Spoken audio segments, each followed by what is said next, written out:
আমরা এই মুহূর্তে এসেছি উদয়নারায়ণপুর থানার খলতপুর গ্রামে এক অসহায় রোগীর বাড়িতে, যে কিনা বিভিন্ন হসপিটালে ঘুরে ঘুরে তার চিকিৎসার সুরাহা করতে পারছে না।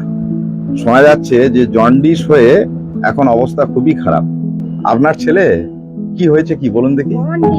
হ্যাঁ, জন্ডিস। এখন কি অবস্থা? আসতে গেলে খুব লাগে, করে খুব কাছে আটকে যায়, কেসে কেসে ওরকম হয়, আবার চুলকো এন্তার কেসে কেসে আটকে।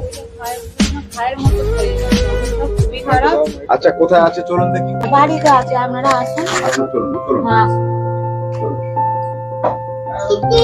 দেখি কি অবস্থা আছে। হ্যাঁ আসেন। এই অবস্থা আছে, তাই তো? হ্যাঁ। কথা বলতে পারে? কথা খুব কম বলে, খুব কষ্ট হয়। আচ্ছা, তোমার কি সমস্যা হচ্ছে তাহলে এখন? কাশির জন্য পেটে লাগে একটু। কাশির জন্য পেটে হ্যাঁ, লাগে। আমার কাশতে মানে দম আটকে, মানে এই মানে দম আর আটকে। চিকিৎসা কোথায় হচ্ছে? চিকিৎসা উদয়নারায়ণপুর হসপিটালে কিছুদিন দেখিয়েছিল, আচ্ছা, প্রায় আচ্ছা। 16 দিন ভর্তি ছিল উদয়নারায়ণপুর হসপিটালে। আচ্ছা। থাকার পর ওখান থেকে মানে চেম্বারে দেখাতাম, অংশুমান বাবুকে দেখেছি, লাস্টে অভিক মিত্রাকে দেখেছি। ওনারা বারবার একই কথা বলতো যে ভালো হয়ে যাবে, ট্রিটমেন্ট করুন ভালো হয়ে যাবে।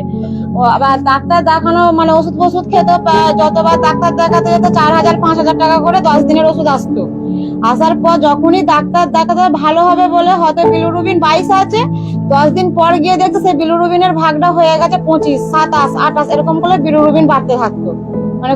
মানে কমার মানে হসপিটালে থাকলে কমতো, ঘরে এলে বাড়তো। পার্সোনাল দেখিয়ে সেটাই 2-4 দিন কমতো, আবার বেড়ে যেত। লাস্টে পিজিতে দেখানো হচ্ছে। ও আচ্ছা, ভাই আপনার কে হয়? উনি আমার ভাই, আমি ভাই, দিদি। দিদি আছে। হ্যাঁ হ্যাঁ, আমি দিদি। আচ্ছা, তো বেশ ব্যয়ের সাপেক্ষ চিকিৎসা তো। প্রচুর ব্যয় সাপেক্ষ, মানে যা ছিল পুঁজি পাতা সবই শেষ। এই ভাই আমাদের অনেক সাহায্য করেছে, যেমন পেরেছে টাকা পয়সা তুলে দিয়েছে, দিয়ে অনেকটাই হেল্প করেছে। এনারাই বা কত হেল্প করতে পারবে, উনি অনেকটাই হেল্প করেছে আমার ভাইজিটাকে। এই ভাই তাই তো? হ্যাঁ, এই ভাই প্রচুর হেল্প করেছে আমার ভাইজিটাকে, বাজি ভাজি কিনে দেয়া, তারপরে পুজোর সময় কিছু পয়সা হাতে দিয়ে যাওয়া। এই ভাই প্রচুর হেল্প করেছে। এবার আর মানে খরচা চালানোর উপায় নেই আর। পিজি হাসপাতাল থেকে এখন বলছি পিজি হসপিটালে কালকে গিয়েছিল, ওনাকে লিভারের ডাক্তার দেখাতে বলেছে, কিন্তু কালকে প্রথমে হ্যাপাটাইটিসে দেখাতে গিয়েছিল। হ্যাপাটাইটিস ডাক্তারবাবু বললো আমার দ্বারা তো হবে না, লিভারের ডাক্তার দেখান। তখন 3টে বেজে গেছে, ডাক্তারবাবু তখন লিভারের ডাক্তার উঠে গেছে এবং কার্ড করাও হয়নি। কালকে ফিরে এসেছে, কালকে দেখানো হয়নি। এই মুহূর্তে আমরা আছি উদয়নারায়ণপুর থানার খলতপুর গ্রামে। এই দেখাচ্ছি আপনাদের এই অসহায় ভাই, দারুণ সমস্যার মধ্যে আছে। চিকিৎসা আমরা মানবতার পক্ষ থেকে এসেছি, মানবতার অ্যাসিস্ট্যান্ট সেক্রেটারি সোহেল ভাই এসছে। আর এখানকার একজন গ্রামেরই অজিত পাত্র, খুবই একজন সচেতন ছেলে এবং মানবদরদী ছেলে, একজন সমাজসেবক। ও কিন্তু এই যে গেল দীপাবলিতে এই ভাইদের এই অসহায়তার কথা মাথায় রেখে বাড়ির ছোট ছোট বাচ্চাদেরকে একটু চকলেট কিনে দেওয়া বা একটু আলোর যে সমস্ত সব জিনিসপত্র, একটু খেলনা টেলনা কিনে দেওয়া, সেগুলো করেছে ওর মানবিকতার জায়গা থেকে। প্লাস এই ভাইয়ের যে চিকিৎসা যে আটকে গেছে, যতটুকু পেরেছে নিজে দিয়ে কিংবা চাঁদা তুলে সেটা করেছে।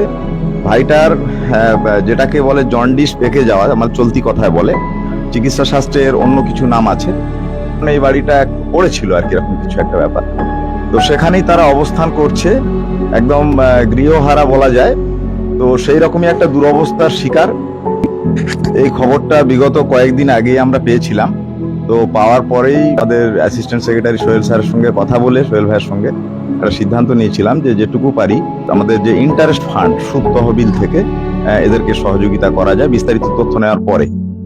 তো তার মধ্যে উত্তরবঙ্গ সফর ছিল, উত্তরবঙ্গ ত্রাণ বিতরণ এবং সেই সঙ্গে মানবতা ট্যালেন্ট সার্চ, সেগুলো সব সমাপ্ত করে গতকাল আমি হাওড়াতে চলে এসেছি।